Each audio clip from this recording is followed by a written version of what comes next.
ఆ, అల్లుడు ఆ, ఈ మిషన్ చాలా బాగుంది అల్లుడు. ఉం. కాళ్ళని కసాబిసా నొక్కేస్తుంది. పిల్లల కాళ్ళు నొక్కడం మానేసాక ఈ మిషన్ కనిపెట్టారులేండి. హాయ్ అండి, డైరెక్టర్ గారు, ప్రొడ్యూసర్ గారు. హాయ్. ఆ, ఈ సినిమాలో క్యాష్ చేసినప్పుడు రామ్ గారని పర్టికులర్గా ఏమన్నా అంటే వేరే హీరోస్ని అనుకొని ఫైనల్గా రామ్ గారి దగ్గరికి వచ్చారా? ఫస్టే రామ్ అని మీరు ఫిక్స్ అయ్యారా? I would Sorry. Give that credit to producer గారండి. ఎందుకంటే ఇద్దరు ప్రొడ్యూసర్స్ ఉన్నప్పుడు మా కథ లాక్ అయిన తర్వాత కంప్లీట్ స్క్రిప్ట్ ఇది చేద్దామని అనుకున్న తర్వాత మా మాటల్లో అది ఇది అంటూ ఉంటే ఈ సినిమాకి రామ్ గారు అయితే కరెక్ట్ అని అన్నారు. అంటే ఏం లేదండి, ఇప్పుడు మీకు ఒక షాక్ ఫ్యాక్టర్ ఎప్పుడు ఉంటుంది? హీరోని రెగ్యులర్గా ఇలా చూసాం, ఉన్నట్టుండి యూటర్న్గా చూసాను అనుకోండి. ఫర్ ఎగ్జాంపుల్ చరణ్ గారిని రంగస్థలంలో చూడగానే దానికే అరే ఏమున్నారు అసలు ఏంట్రా బా అదిరిపోయింది అనుకోలా.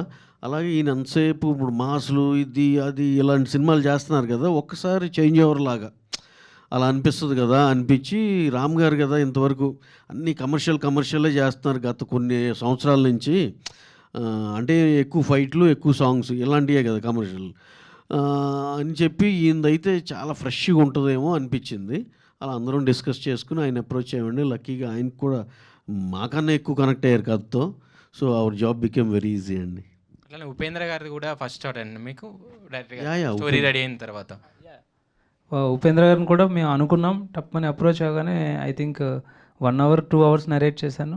వెంటనే ఆయన ఇమీడియట్గా నేను చేస్తాను అంతే అని చెప్పేశారు. ఈ కథలో బ్యూటీ ఏంటంటే అండి, రామ్ గారు కూడా ఆయన యూజువల్గా తీసుకునే దాంట్లో 1/3 తీసుకుని చేశారు.